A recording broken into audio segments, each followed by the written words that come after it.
दोस्तों, आज की सबसे बड़ी खबर पर बात करते हैं। एक ऐसा झटका जो सीधे कांग्रेस पार्टी के युवराज राहुल गांधी को लगा है। इलाहाबाद हाई कोर्ट से यह झटका इतना बड़ा है कि अब कांग्रेस आलाकमान के माथे पर चिंता की लकीरें साफ नजर आ रही हैं। राहुल गांधी ने अपनी राजनीति में कई बार बयान दिए हैं, कई बार ऐसे बयान जिन पर हंसी आती है, कई बार ऐसे बयान जिन पर देश के लोग चौंक जाते हैं। लेकिन इस बार मामला सिर्फ राजनीति तक सीमित नहीं रहा। इस बार मामला पहुंच गया है अदालत तक और अदालत ने साफ शब्दों में कह दिया है कि अब राहुल गांधी को इस केस का सामना करना पड़ेगा। दरअसल पूरा विवाद शुरू हुआ अमेरिका की एक स्पीच से। सितंबर 2024 में राहुल गांधी वहां गए थे और वहां मंच से उन्होंने ऐसी टिप्पणी कर दी जिसने सिख समुदाय को गहराई से आहत किया। यह टिप्पणी सिखों के पवित्र प्रतीक अबगड़ी टर्बनसान को लेकर थी। अब सवाल उठता है कि एक भारतीय नेता जो खुद को विपक्ष का सबसे बड़ा चेहरा कहते हैं, क्या उन्हें यह अधिकार है कि वह विदेश की धरती पर बैठकर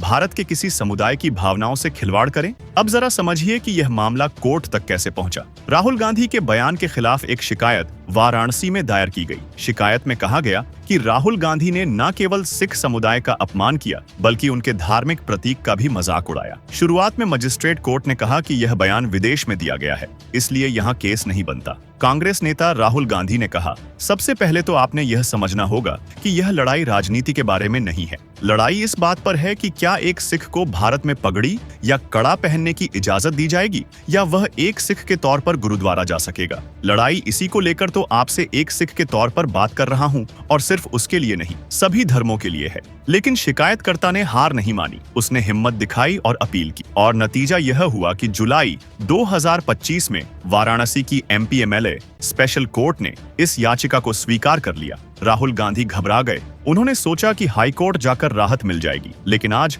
इलाहाबाद हाई कोर्ट ने साफ कर दिया कि राहुल गांधी को कोई राहत नहीं मिलेगी। हाई कोर्ट ने याचिका को खारिज करते हुए कहा कि अब वाराणसी की अदालत इस मामले की सुनवाई करेगी। यानी राहुल गांधी को अब बचना आसान नहीं होगा। अब उन्हें अदालत में खड़ा होना पड़ेगा और अपनी सफाई देनी होगी। अब यहाँ एक सवाल उठता है, कांग्रेस पार्टी और सिख समुदाय का रिश्ता आखिर इतना तनावपूर्ण क्यों है? अगर आप इतिहास में जाएं तो 1984 के दंगे बन याद आएंगे। उन दंगों का जख्म आज भी सिख समुदाय के दिल में ताजा है। उस समय केंद्र में कांग्रेस की सरकार थी और दिल्ली समेत कई जगहों पर सिखों का खून बहा। आज तक कांग्रेस ने उस दर्द को पूरी तरह समझा ही नहीं। उल्टा जब जब मौका मिला इस समुदाय की भावनाओं को ठेस पहुंचाई गई। यही वजह है कि राहुल गांधी के इस बयान ने आग में घी डालने का काम किया। दोस्तों, सिख सिर्फ एक धर्म नहीं है बल्कि भारत की रक्षा की रीढ़ भी है। सीमाओं पर तैनात सैनिकों की बड़ी संख्या सिख समुदाय से आती है। इनकी बहादुरी और बलिदान के बिना भारत की सुरक्षा की कल्पना भी नहीं की जा सकती।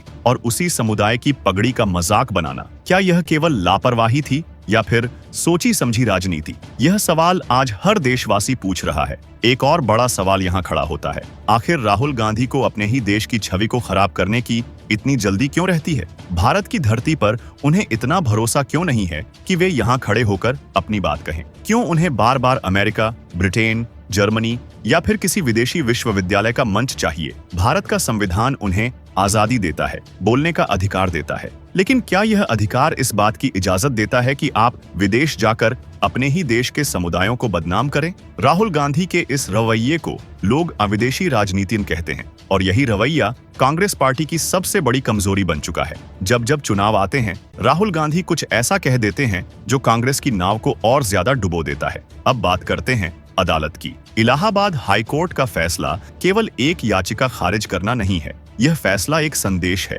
अदालत ने साफ कर दिया है कि चाहे आप कितना भी बड़ा नेता क्यों ना हो, चाहे आप विपक्ष के नेता कहलाते हो, लेकिन कानून सबके लिए बराबर है। कोर्ट ने यह भी दिखा दिया कि भारत की न्यायपालिका सिख समुदाय की भावनाओं को भी उतना ही महत्व देती है जितना किसी और समुदाय को। यह संदेश साफ है, अगर आप किसी भी धर्म या समुदाय के प्रतीक का अपमान करेंगे तो आपको अदालत में जवाब देना ही पड़ेगा। यह लोकतंत्र की ताकत है, यह संविधान की ताकत है।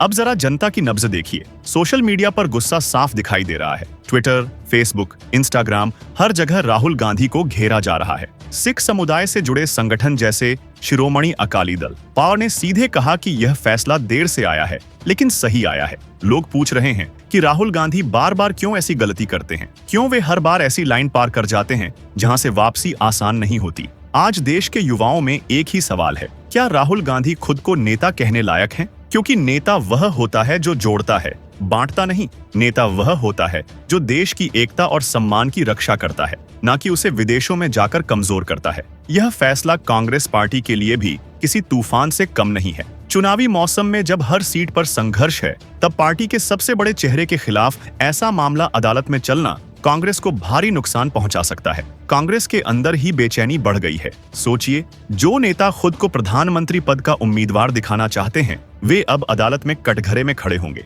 इससे बड़ी विडंबना और क्या हो सकती है? पार्टी को यह भी डर है कि यह मामला लंबे समय तक चलता रहा तो इसका असर पंजाब, दिल्ली और यहाँ तक कि बिहार के चुनावों पर भी पड़ सकता है। और यह बात किसी से छुपी नहीं है कि एसिक समुदाय पंजाब की राजनीति की धुरी है। दोस्तों, अब मैं आपसे एक सीधा सवाल पूछना चाहता हूँ। क्या आपको लगता है कि राहुल गांधी की यह आदत विदेश में जाकर भारत और भारतीय समुदायों को लेकर विवादित बयान देना सिर्फ उनकी नासमझी है, या इसके पीछे कोई बड़ी राजनीति है? क्या यह सिर्फ एक गलती है, या यह सोची समझी रणनीति है जिसमें भारत की छवि को कमजोर करके कांग्रेस अपने लिए सहानुभूति जुटाना चाहती है? और सबसे अहम सवाल, क्या कोई भी नेता इतना गैर जिम्मेदार हो सकता है कि वह सिखों की पगड़ी पर टिप्पणी कर दे? उस पगड़ी पर जो शान है, जो सम्मान है, जो बलिदान का प्रतीक है। दोस्तों, राहुल गांधी का यह सफर अदालत तक पहुंच चुका है। हाई कोर्ट ने रास्ता साफ कर दिया है कि अब वाराणसी की कोर्ट में सुनवाई होगी। राहुल गांधी को अब वहां जाकर सफाई देनी होगी। लेकिन यह मामला सिर्फ अदालत तक सीमित नहीं है। यह मामला यह दिखाता है कि राहुल गांधी कितनी बार जनता की भावनाओं को चोट पहुंचा चुके हैं। यह मामला यह याद दिलाता है कि 1984 से लेकर आज तक कांग्रेस पार्टी सिख समुदाय के घाव भरने की जगह बार बार नमक छिड़कती आई है। राहुल गांधी खुद को विपक्ष का नेता कहते हैं, लेकिन उनका हर कदम विपक्ष को और कमजोर कर देता है। तो दोस्तों, आज की इस खबर से 3 बातें साफ सामने आती हैं। 1. भारत में कानून सबके लिए बराबर है। 2. सिख समुदाय का सम्मान सर्वोपरि है। 3. राजनीति में बयानबाजी अगर भावनाओं से खिलवाड़ करेगी तो अदालत भी सख्ती से पेश आएगी और जनता भी माफ नहीं करेगी। अब बारी आपकी है। आप बताइए, राहुल गांधी की यह हरकत सिर्फ एक गलती थी या फिर एक सोची समझी रणनीति? कमेंट में अपना जवाब जरूर लिखिए। और याद रहे, कमेंट करने वालों में से किसी एक को DLH न्यूज की तरफ से शानदार गिफ्ट भी मिलेगा। मैं जल्द ही फिर मिलूंगा किसी और बड़ी खबर के साथ। तब तक के लिए धन्यवाद। जय हिंद, जय Bharat. Subscribe now and press the bell icon. Never miss an update.